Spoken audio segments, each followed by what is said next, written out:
members that we have here with us. We have Keith Sabile from Pinellas Park, Commissioner David Albritton from the City of Clearwater, and Vince Cox from representing Pinellas County. And looking to see, is there any public comment or anyone out in the area to make public comment? There are no public comments. All right, thank you. So we'll go ahead and move forward with our first action item, which is the approval of the February 17th minutes. Move to approve. Okay. There's a motion and a second. All in favor? All right. Motion passed unanimously. Thank you for that. And on to our funding agreement with FDOT and the Bus on the Shoulder pilot program. I imagine Abhishek will lead us off there. Good morning, Mr. Chair and members of the Planning Committee. This is Abhishek Dayal, Director of Project Management Office, and I'm here joined with Assistant Project Manager, Ms. Kessia Harris. So essentially, if you've driven down recently on I-275, you might have observed some signage that says buses authorized on shoulder, and here's a limit for buses to begin using the shoulder. Something even Commissioner Cox was talking about the other day. So this is essentially what it's all about. It's our partnership with the Florida Department of Transportation for a bus on shoulder pilot project. And the funding agreement essentially is funds that we will receive from FDOT to do some marketing, some safety outreach on this project, since this is essentially a new environment where our buses will be operating on. So to talk more about that, I'm going to turn it over to Kessia Harris, who's been the lead from PSTA on this project. So Kessia. Hi, good morning, everybody. My name is Kessia Harris, and I'm going to tell you a little bit more about Bus on Shoulder and how it is used. Next slide, please.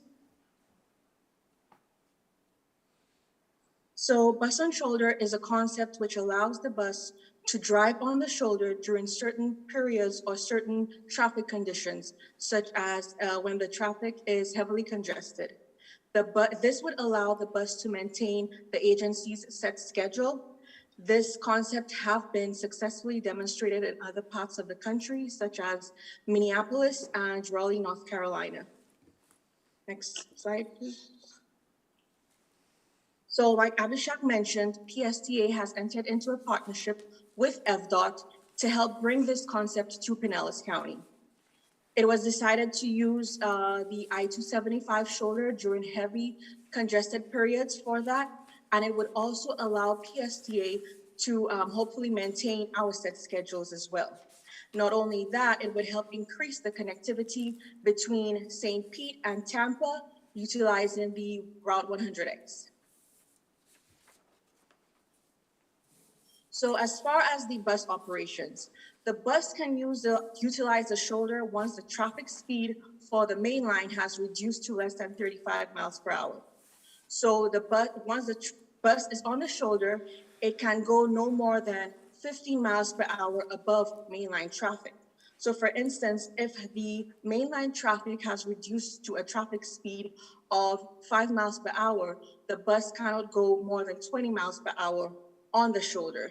So there would be a maximum speed of 35 miles per hour.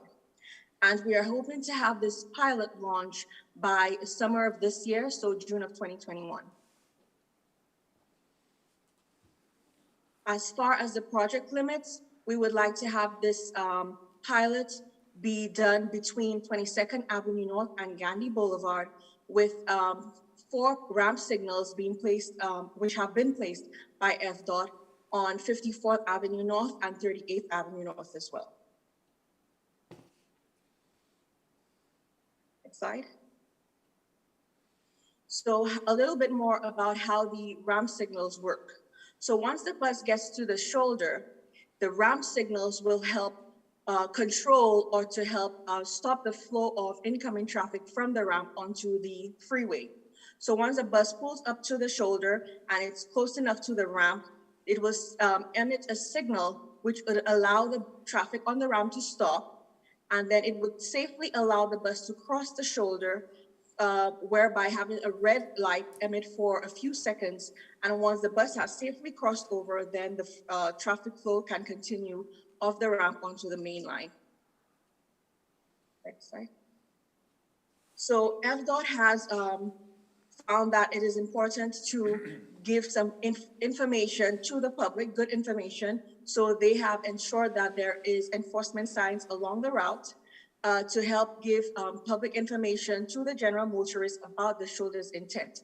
So while you're driving along the route, you will see these signs placed not only on the I-275, but also on the oncoming ramp as well. Next slide. So PSTA is doing some extensive classroom training and road training prior to the launch.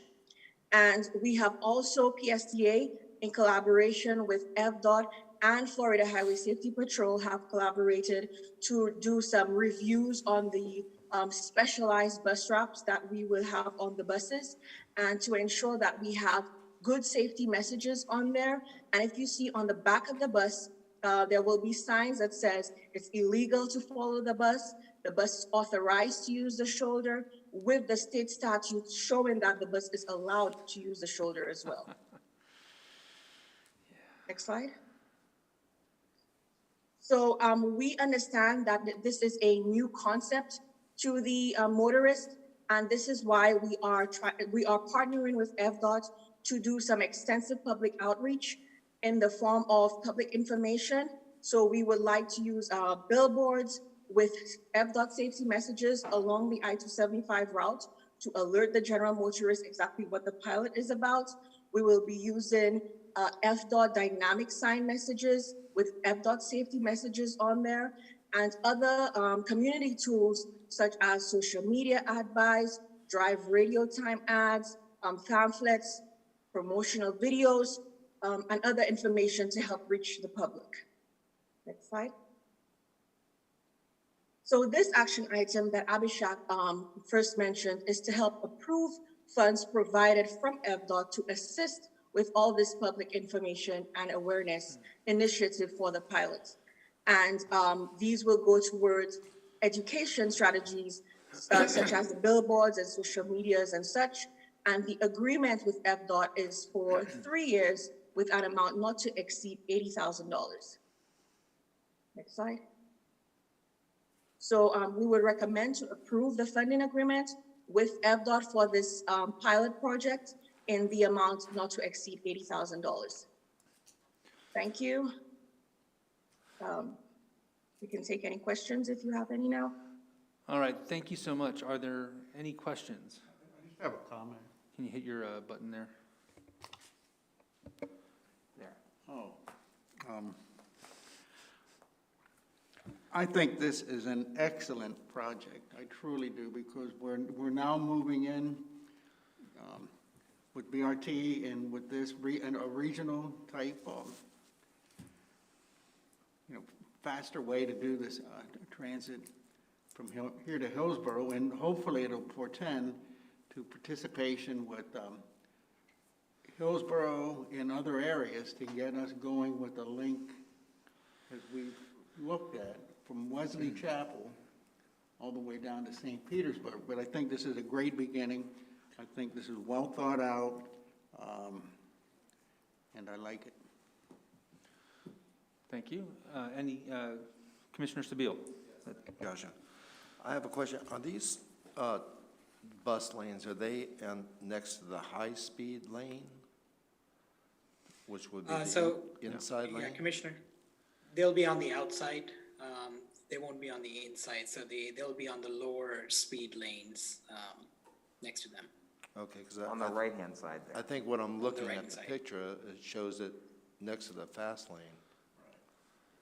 Just a question. Thank you. Another city it looks like. Oh, yes. I can't remember where that picture is taken. Is that, I believe that's from Minneapolis. Kessia, can you confirm where that photo was from at the beginning slide? oh, yeah. Yeah, I think it's from Minneapolis. Yeah, and in many parts of these cities that Kessia was referencing, some cities do it on the inside lane, so close to the faster lanes, and some cases they do it on the outside lane. So the photo that you were referencing, that was done in the inside lane of the freeway. Yeah, as Commissioner Fox said, this is sort of the concept that can kind of dovetail with the T-BARTA's longer-term rapid bus all along the highway. I do think, though, that planning study that T-BARTA did have it, as Abhishek said, go on the inside of the freeway, inside corridor, and that's, of course, where the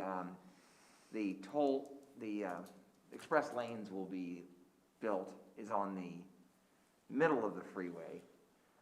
This concept that we're starting out with is just on the right-hand side, so that would have to be adjusted. Thank you. I actually did have a couple of questions on the operation of the bus on the shoulder. So I understand that there's a speed limit of 35 miles an hour. It can only be used when, the flow of normal traffic is lessened.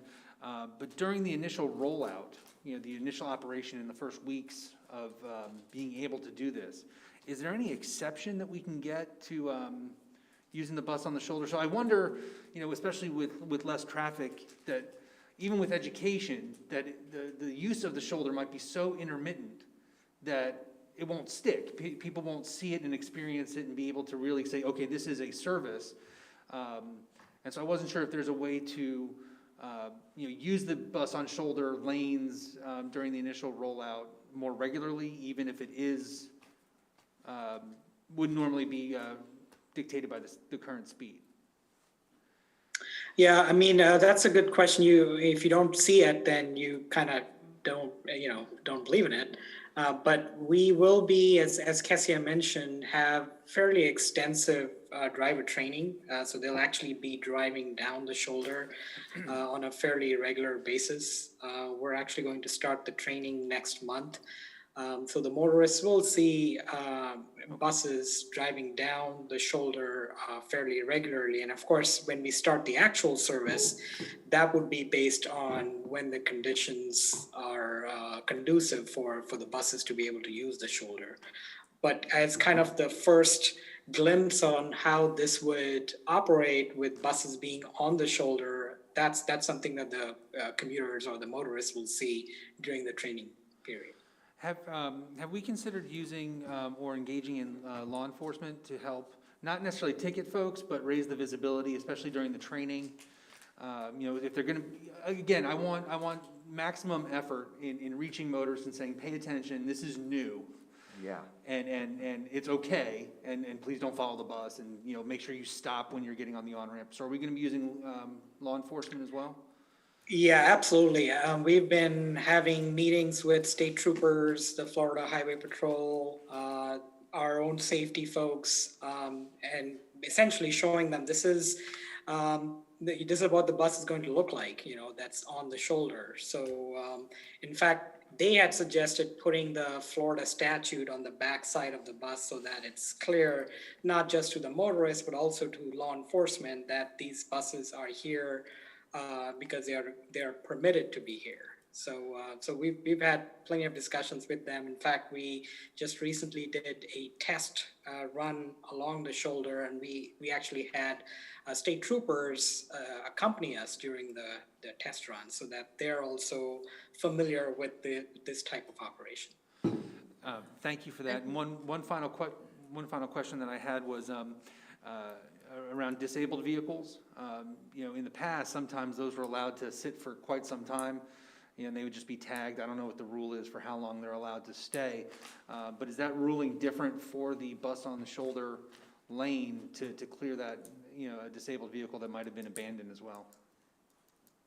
So once the bus encounters a disabled vehicle, it is supposed to get back into the main line and then go around the vehicle.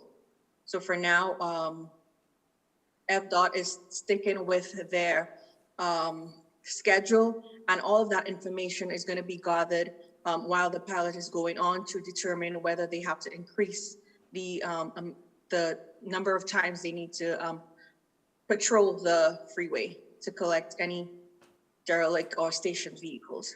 Okay, so part of the pilot program is to see if the rules need to Yes. be changed or adjusted? assess. Perfect, thank you.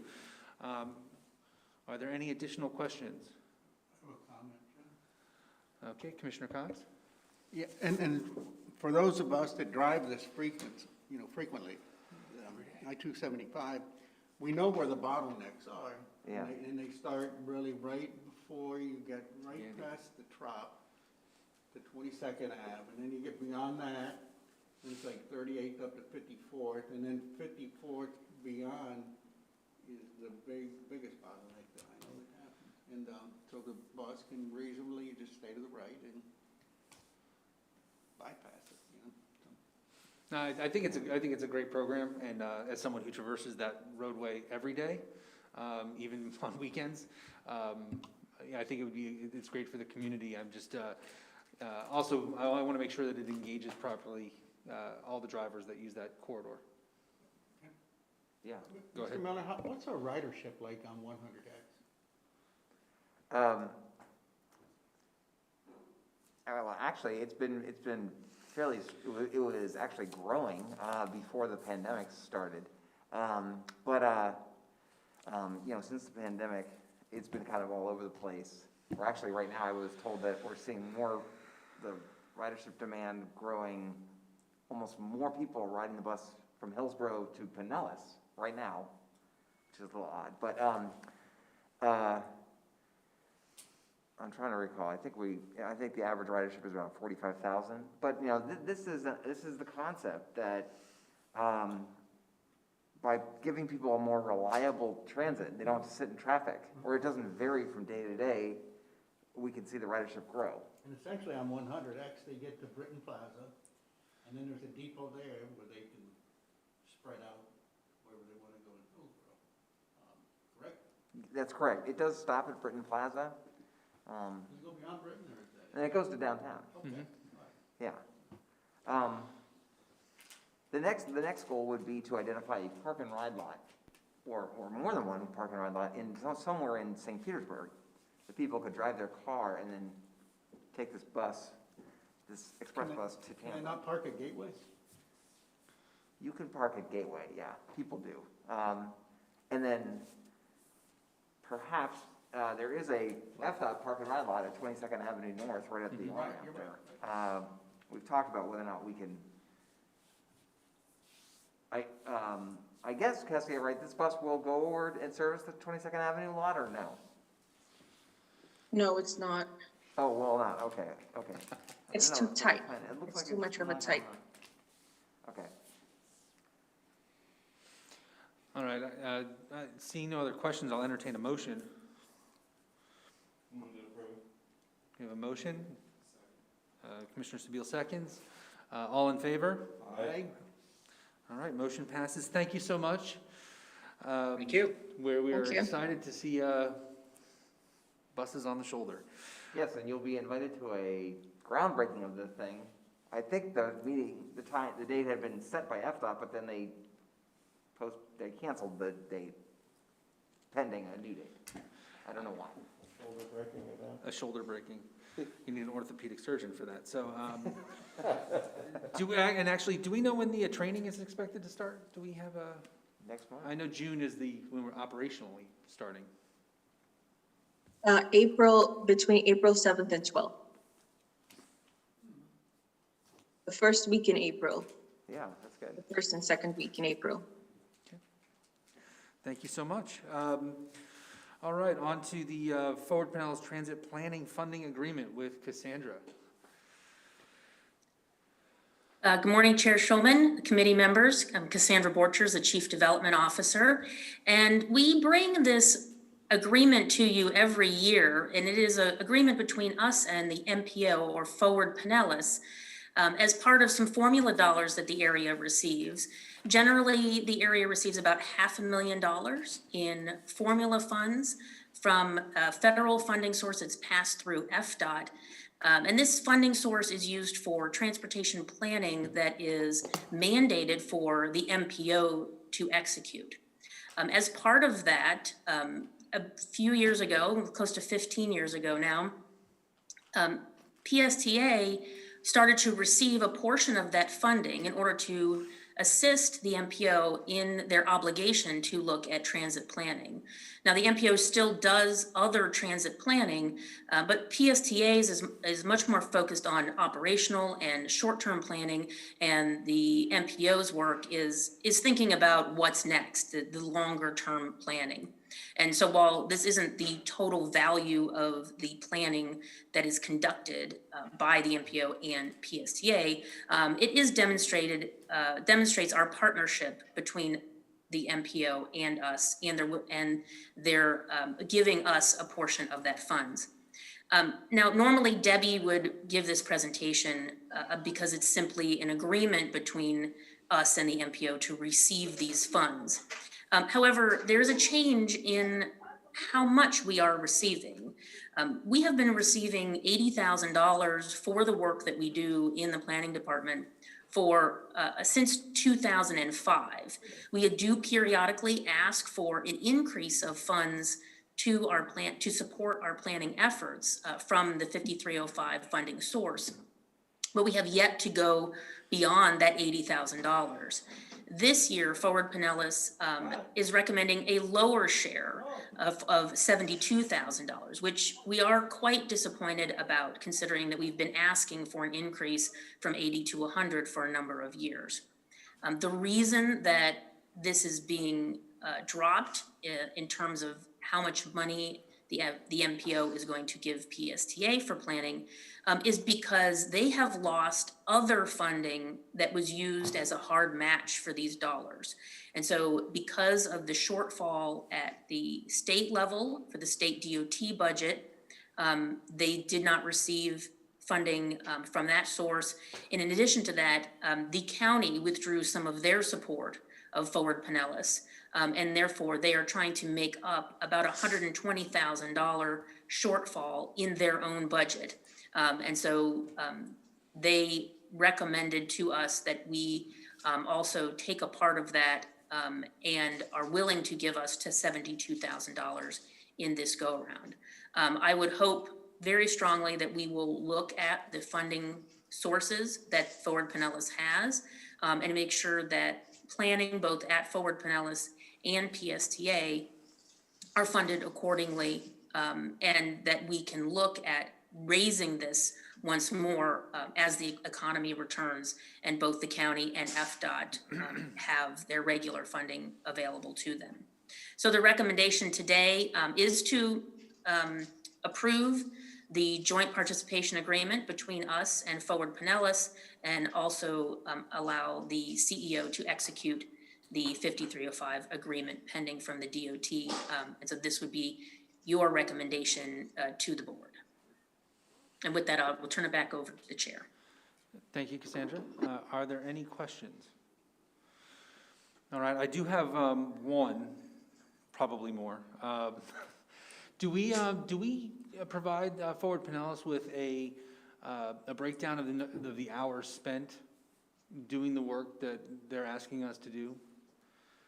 We write a progress report to them on a quarterly basis that reflects the work that is in their unified work program. So they have what's called a UPWP, or the Unified Planning Work Program, and that is what they submit to the feds to say what they are going to do with the funds. And so there is a section on transit planning that we assist them with on an annual basis, and then we write them progress reports. We do charge our hours to this as a line item grant funding source, but generally it is depleted usually by Q2 of our fiscal year, and only select members of the planning team are charging to it. But we do a lot more work than what is funded by even the $80,000. Okay, thank you for that. Is there a motion to approve? So moved. Thank you, Commissioner Albritton, and Commissioner Sabille seconded. All in favor? Aye. Motion passes unanimously. Thank you, Cassandra. And on to the 10-year Jolly Trolley agreement with Mr. Miller. Yes, so let me kick this off, and then I'll introduce James Bradford, who's going to join me. And I think we also have Rosemary Windsor, who is the executive director of the Jolly Trolley, I think on the Zoom with us too. Phil, maybe you could see if other people are here. I don't even know. I want to thank Commissioner Schulman for talking to me after the last board meeting. As you recall, we had a great discussion, but a lot of questions by board members that were not necessarily on the Finance Committee at the board meeting about the big paratransit contract.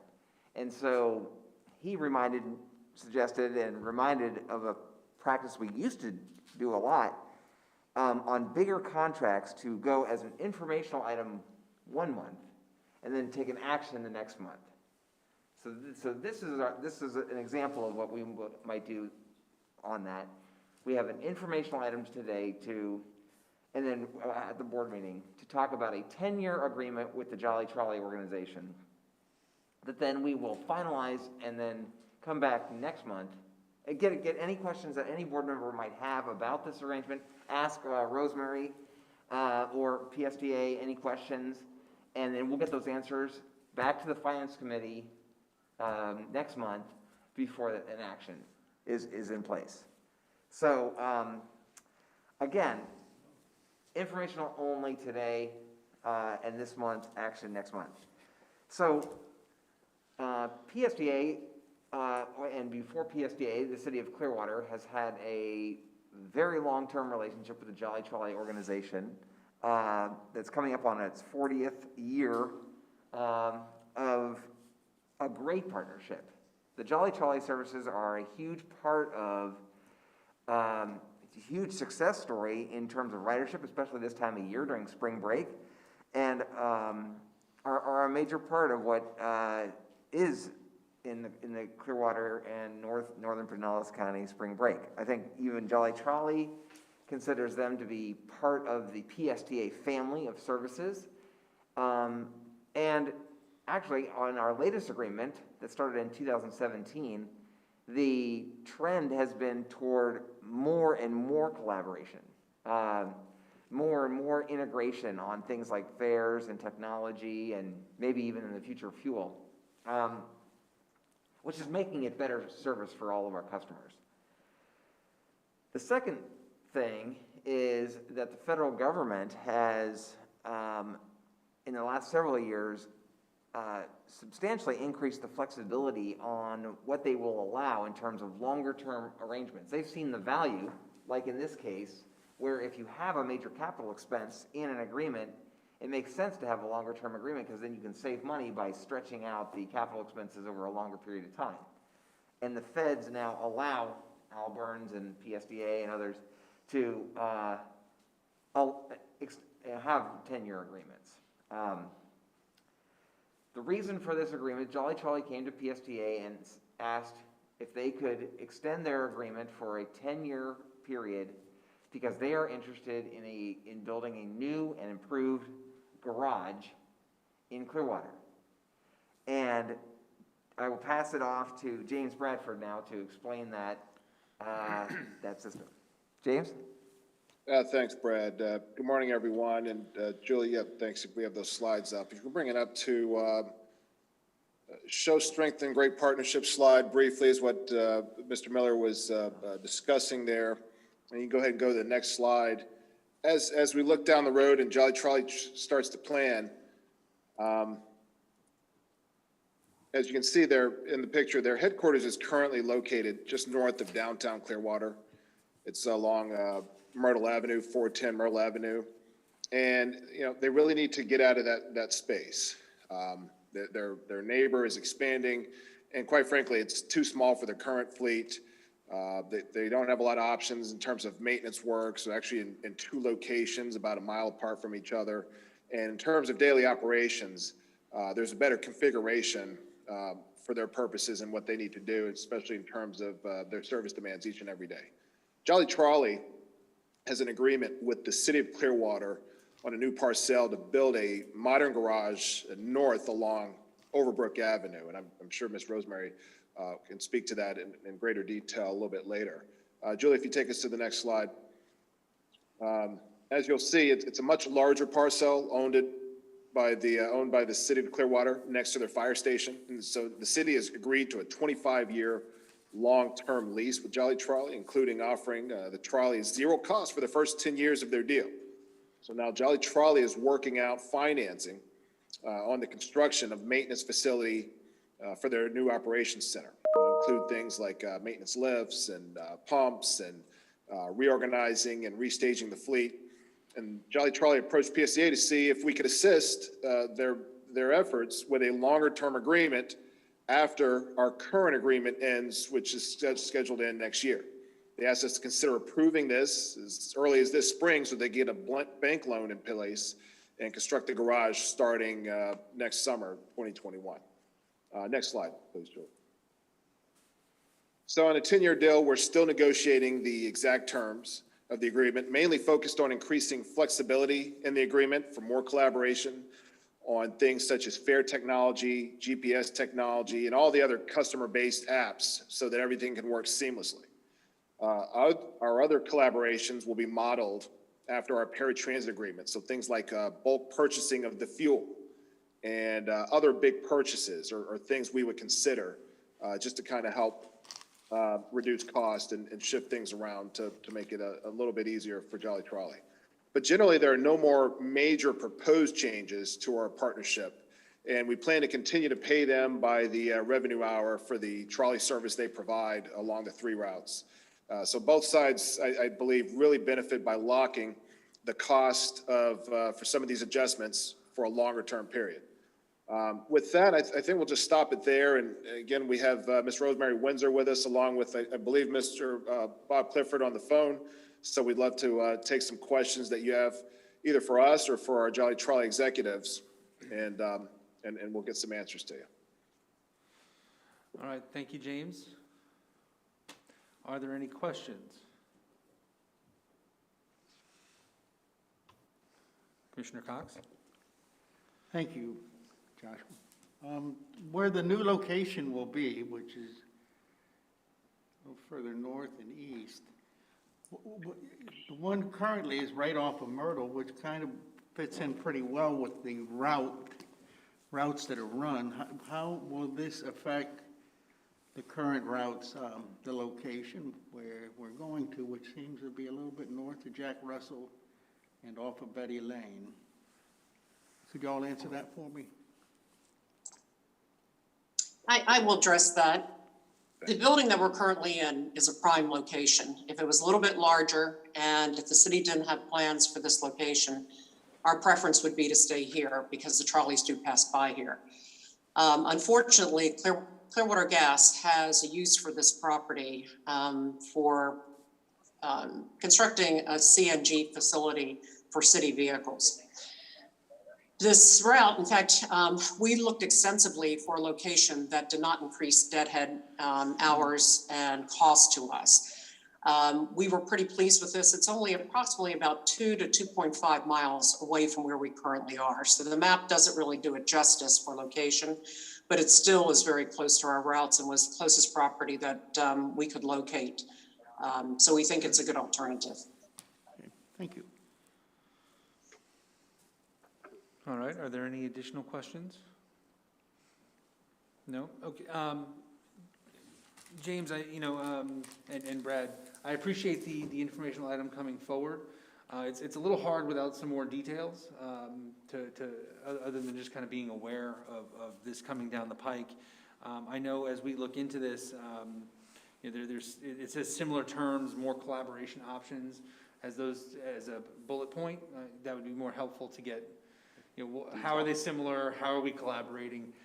Those sorts of things, so we can really judge that agreement. I personally think that a 10-year agreement to help move this along for the Jolly Trolley makes sense.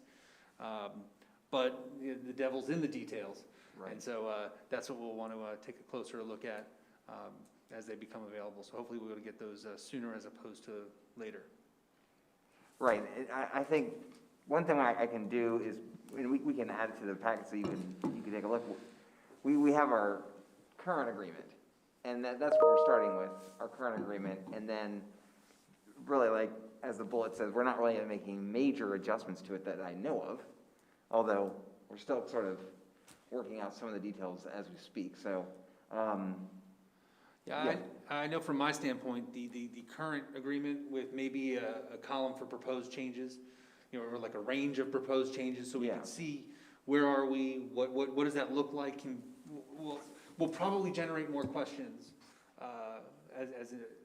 going forward. yes. Stay tuned. We'll certainly have that available by the Finance Committee in a month. Are we gonna be presenting this at the board meeting next week as an informational item? Yes, I was trying to think, we might be able to have some of it by next week.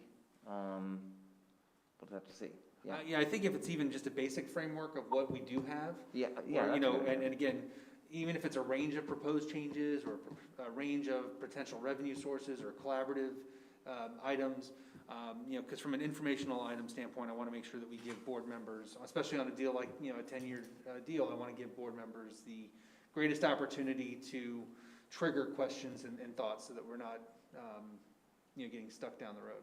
Yeah, it's a good point.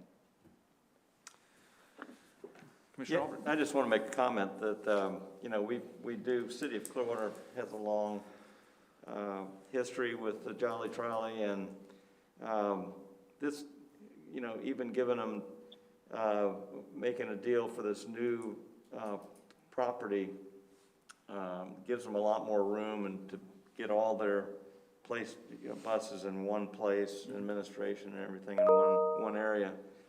But the 10-year contract really makes sense because it gives them you know, some semblance of stability, since they, you know, it isn't a year-to-year thing. I think it's a good thing, but we do need to look at the comparatives and bring that up at next month or next week at the board meeting. I know they're looking to get some financing through the bank, so they're looking to get this done as soon as possible. All right, Rosemary, Brad, James, thank you for presenting the information to us. Seeing no additional questions, we'll go ahead and move forward to the 2022 budget assumptions. I'm not sure if Michael or Debbie is a leadoff hitter for this. Ooh, I'm the leadoff hitter today. So, today we're going to be talking about the 2022 budget kickoff. I think most of you were at the Finance Committee where we ended one year and now we're starting for next year. And it's a little bit of March Madness in our own way. So today I'll be walking through this with you with Michael Hansen, our Director of Finance. And next slide, please. So as a reminder I think everyone here today is a veteran member of the team, but hopefully some of our new members will come back and watch the video of this meeting. Just as a reminder, we follow the same process as the county and the different municipalities. Over the next 6 months, we will review with you key revenue and expense components of the budget. In June, we will present a draft to you, and then in September, we will have a final draft that will be presented at 2 public hearings that'll be in the evening. But the last one will be the final vote on the budget. Next slide. Our financial planning process and budget season will include support for our first Sustainability Strategic Plan, our SSP. This plan was recently presented to the board and provides a clear framework for implementing sustainable projects and actions to meet PSTA's goals. This bold new plan will support PSTA to be a leader in sustainable transit and establish a resilient service for the community and support for diversity and inclusion, to name just a few benefits. So the SSP will incorporate a very holistic approach using a triple bottom line piece: a healthy community and workforce, environmental sustainability, and economic vitality. So the short, medium, and long-term SSP goals that we've presented to you will be incorporated into this 5-year operating and capital budget. And as we look forward, we will continue to develop additional funding sources to help with all of our projects and goals as we move forward. Next slide. So in addition to goal and vision reflection, a key component is determining future options and potential financial challenges, which is why we look at a multi-year plan. By doing so, we can look ahead and have an understanding of available funding, if there's any issues with financial risks, and the likelihood that services will be sustained. So we are going to move forward with going through some components today and our estimates that we will use. And I'm going to turn it over to Michael Hansen, our Director of Finance, to tag team with me. Michael, I'll let you take the revenue section. Thank you, Debbie. Good morning, Chair and committee members. My name is Michael Hansen. I'm the Director of Finance at PSTA. I will be presenting information on our revenue assumptions and our 5-year forecast. The 3 largest revenue sources for our operating budget at PSTA are ad valorem taxes, passenger fares, and operating assistance from federal, state, and local sources. Next slide, please. Each calendar year, Pinellas County prepares a budget assumptions document that contains forecasting information, and we have used many of their assumptions in our 5-year forecast. The first of these assumptions is the projected growth in ad valorem tax. Our current millage rate is at its cap of 0.7500 mils, or 75 cents per $1,000 of taxable property value. As you can see in this chart, we have projected a small increase in fiscal year 22, with those increases growing in FY23 through FY26. We think this is good news, as earlier in the pandemic, we had heard of some assumptions that property values would fall by as much as 4% in FY22. Next slide, please. This next slide shows our growth projections for passenger fares. Although our base fare is $2.25, due to safety measures regarding COVID-19, no fares are currently being collected. Once a decision is made to begin to safely collect fares, we will be implementing our new Flamingo Smart Card and mobile application fare payment solution. This payment solution will allow our riders to always pay the best fare possible through the use of fare capping, which will cap their daily and monthly payments to PSTA at our current daily and monthly pass prices. In our forecast, we are assuming passenger fares to remain flat from FY22 to FY26. Next slide, please. Another large source of revenue at PSTA is provided by federal, state, and local grants. Historically, our federal grant revenue category includes such items as funds to be used for preventative maintenance operating expenses. Although federal grant revenue has remained fairly flat over the last several years, revenues budgeted in this category will grow considerably over the next few years due to the CARES Act. But we have to remember that those revenues are only temporary. The state grant revenue category includes items that help cover operating expenses and sources of state revenue, including block grants, TD grants, and grants for regional routes. The 12.4% increase you see in FY23 is due to an expected regional route reimbursement for a portion of expenses required for the new Sunrunner route. Next, Debbie will be reviewing with you some of our expenditure assumptions in our 5-year forecast. Next slide, please. Thank you. So approximately 85% of our workforce is unionized. And by the end of this year, the bargaining union contract for operators and non-supervisory positions expires. In addition, there's a wage reopener in our unionized supervisors. So when we talk about expenses as it relates to salaries and fringes, we're talking about a significant portion of our budget that we will be looking at. In addition, on the administrative side, Brad has presented to you over the last couple meetings a new concept for a new compensation program, which contains several components. Just as a refresher, it includes an annual wage adjustment that we have shown here at 3%, a merit adjustment, and then a market adjustment for positions that are non-competitive in the marketplace. We are in the process of concluding the salary study. And as we go through the budget process, we will be looking to see what we can address as it relates to those positions that are not remotely close to meeting the market adjustments and doing market adjustments.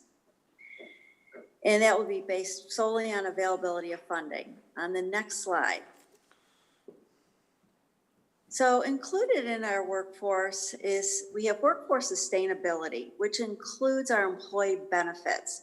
And PSTA places a lot of value on education, and we offer assistance for college courses, as well as numerous training opportunities. In addition, we have a huge emphasis on wellness programs.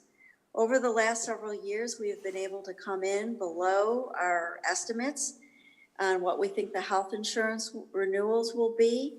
And I feel here, as you look at the fringe benefit rate, that the 7.5% will be a conservative estimate as we continue to move forward. Now, I know all of you have been with us for a few years now, but again, for our new commissioners, the PSTA offers 3 major medical plans, including a high deductible plan, which is free to the single employees. Next slide. So let's talk fuel, which seems to be quite volatile these days. And from a sustainability side, we're seeing that the amount of gallons that we're using is decreasing with the use of our hybrid electric buses and our electric buses. My philosophy is to lock in approximately 65% of our fuel prices, or about a third of our fuel prices, and let the other float to the marketplace with, and it also allows for us to lock in if we feel it's necessary. The fuel assumptions listed below are basically at CPI. As we all know, and I don't have a crystal ball, fuels prices can go way up or way down. We will be looking to lock in fuel prices again next year. And right now, the fuel prices are on increase. There's a couple reasons for that. One is the economy is returning to normal, more back to normal. So we've got a supply and demand issue going on, as well as we're coming into the months where there's different additives put into fuel that also raises the price. Those additives are in there to keep emissions low. So let's go to the next slide. Thank you. Supplies. Now this we have going up at the CPI. And I always look forward to Henry's discussion of supplies as we go through the year, because he's the only person I know who can make it so exciting.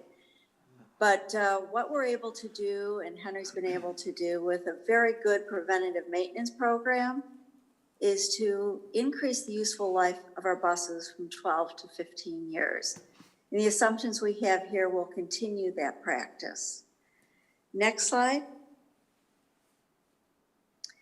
So we just went through our whole paratransit discussion over the last actually couple months here. And you will see that there's a large increase in fiscal 22. We are assuming a return to normal ridership, so that accounts for the vast majority of the increase.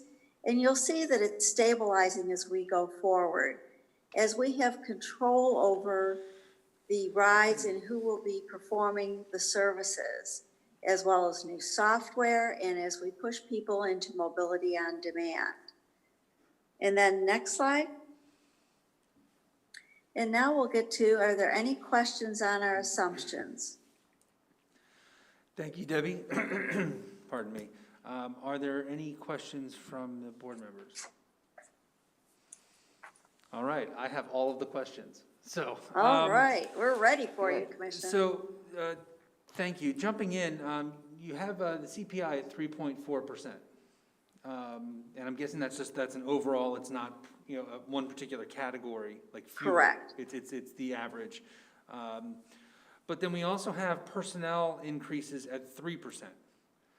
And those personnel increases at 3% also include a market adjustment potential of 0.5%. So if I'm reading this right, it's a 2.5% wage increase with a potential 0.5 market adjustment increase to get to 3%. I think what we will do, and taking a look at it, is it's probably going to be a depending on how the budget falls out, but a 3% increase across the board unless somebody's a very poor performer. And then having a pot, like a 0.5% in there for merit adjustments.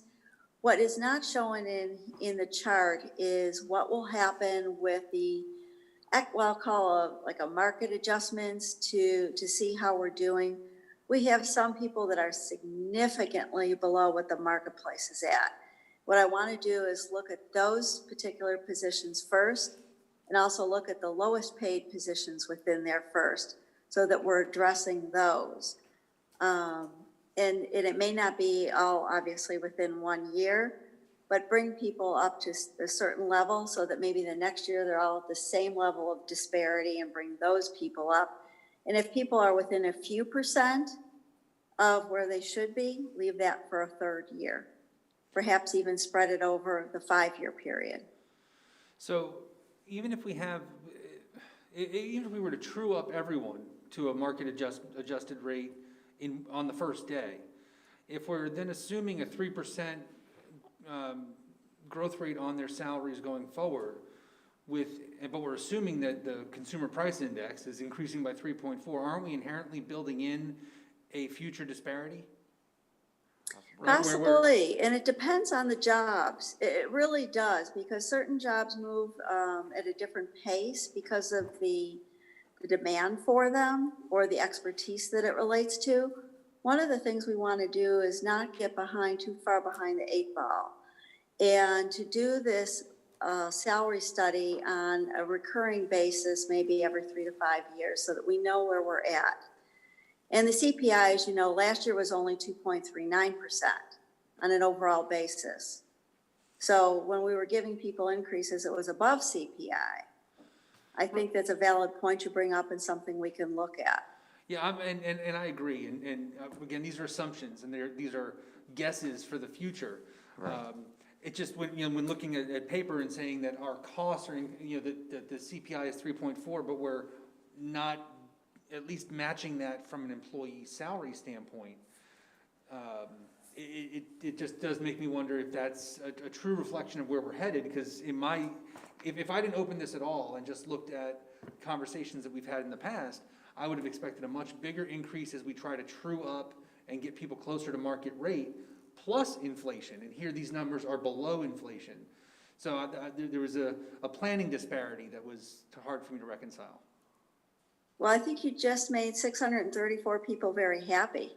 Well, hopefully I'm making more people happy, but really what I'd like it to truly do is be reflective of what we really think our experience is going to be, right? And certainly in the next 1 to 2 years, we have a better sense of what we expect to see than going forward. But that's really the true thing, right? Having a plan only works if we can get it close to what we really truly believe is our experience is going to be. And that's what I was talking about. It feels like it's not.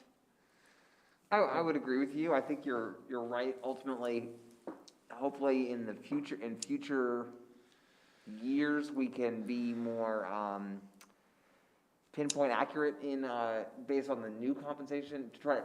We have this new policy of trying to keep up with the market. It is somewhat of a touchy issue right now, though, with our documents, given that we are in the middle of, as Debbie mentioned, the labor negotiations, as Debbie said, so the strategy right now, at least for the budget development, is let's wait a couple of months, see how things go, see where those labor agreements, which amount to, I think, what did you say, 80% of the 61%, and to see where we're at with that. I mean, I don't know if we can make all the adjustments in one fell swoop, or if it is going to have to be metered out over a certain period of time. And I'm guessing it probably will have to be metered out over a certain period of time. But if we have base increases due to the cost of living, and we're doing a market adjustment, I would have expected to have seen our assumptions to be higher than at least the base CPI number. Yeah, no, I agree. So I would expect to see maybe a 4% in the first year and maybe a 3.5 or 3.6 from an assumption standpoint, right? You always assume your expenses are going to go up more than you hope, and you assume your revenues are gonna be less than you expect, and then that way, if it the worst case scenario comes out, you're still good. So that was something that just struck me, as being a disparity between the planning numbers, on that side. The other question I had was, on the calendar, of how all these things are coming out, in June, we're expected to have the personnel assumptions, locked into the plan, but the personnel market adjustment stuff, I think, isn't gonna be done until October. Correct. Right. I I thought- mean, I think we owe you a first draft of the budget, in June. So I think that personnel assumption will sort of just be big, whatever we have assumed at that moment. That will be a separate document or anything, I don't think. Is that right, Debbie? Yeah, normally what we do is at this point, we've got the budget fairly well put together. And in there, we bring to you if there's any, as far as personnel assumptions, we will be able to tell you, we feel comfortable to be able to do X amount of market adjustments, that we would be able to bring people up by X% effective October 1st, and by X% for any merit adjustments. We'd bring to you any new positions and a justification for those new positions and how it fits into the budget. Okay. Then over the course of the summer, we take a look because there's different things that, again, like locking in fuel, et cetera, that, we'll be looking at that may have some impact, and then we'll bring the final one in September. And obviously, your input's gonna be very important over those last couple of months to get the budget right. And I think the health insurance doesn't come in usually till July. Don't we take that to the July? Normally, it's July. I've already started the process of trying to see if I can lock them in sooner. We're having a good year. We've got a few oddball cases that are extremely high in dollar volume, but I always ask for those to be one-offs and to be removed when we're negotiating. But we're doing well on claims. Okay. So if I can lock that in and get a lower rate by locking it in earlier, I'll do that. And I'll bring that to the board, obviously, for approval. All right, thank you. Are there any additional questions from board members? All right, seeing none. Thank you, Debbie. Thank you, Michael. Sure. Is any other business? All right, seeing none, our meeting is adjourned. Thank you all. Good job. Thank you, Commissioner. Good job. Yeah, thank you. Sorry, Debbie. All right. Yeah, Mr. Chair. Thank you. Meeting seemed to start, have a middle, and have an end, so Yes. all worked. Did not linger on.